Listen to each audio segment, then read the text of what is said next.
Hey everyone, thanks for tuning into my channel. I'm going to show you how I achieve these light and fluffy passion twists, how I install them and style them. So if it's something that is of interest to you, then please keep watching.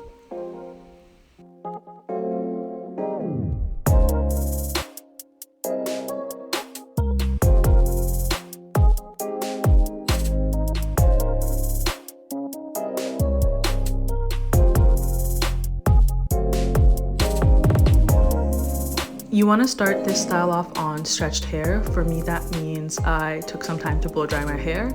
I suggest buying 6 to 7 packs of the FreeTress water wave hair, some small elastics, hair gel, edge control, a fine tooth comb, a detangling brush, some clips, and some patience because this does take about 6 or 7 hours to complete. I definitely suggest buying Shine and Jam conditioning gel, which has extra hold, and using this on your parts as opposed to using any kind of wax or edge control, because I find that if you're using edge control, it can leave you with white flakes after a couple of days, which is not something you want. So what I'm going to do for each section is I'm going to just brush it, comb it through a little bit, and then apply my elastic. For my sections, I parted my hair from ear to ear. In the back section, I had 5 rows, and the front section, I had 8 rows.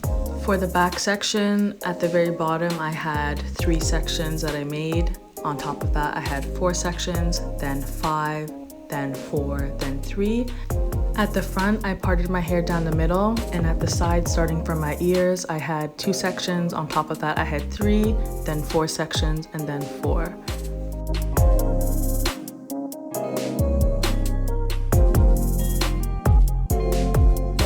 To begin, I used 2 pieces of hair for every section. I took the hair and I wrapped it around my own to cover the elastic. I made sure it was snug, and I braided about 3 or 4 times just to make sure it was secure.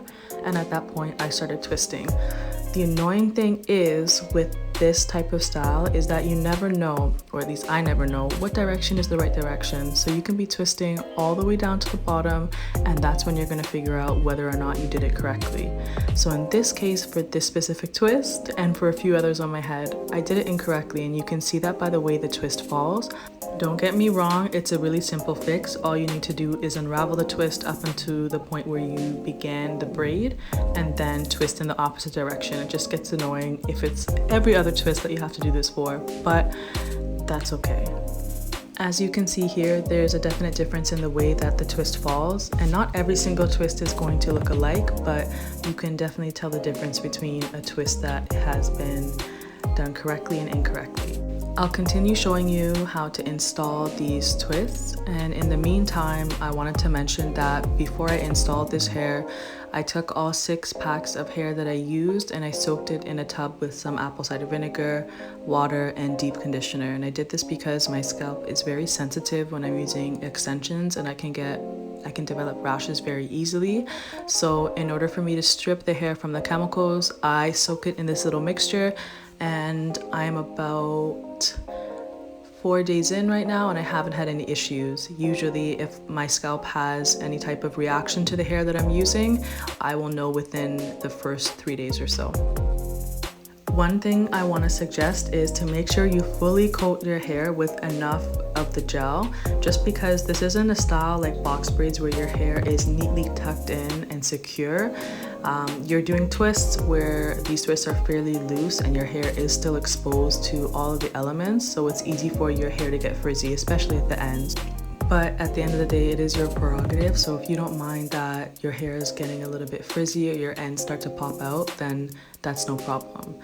The last thing I'll suggest is make sure you wrap your hair every night with a satin wrap or use your satin pillowcase, because again, if your hair is rubbing up on too many things, you're really going to notice how it affects your hair.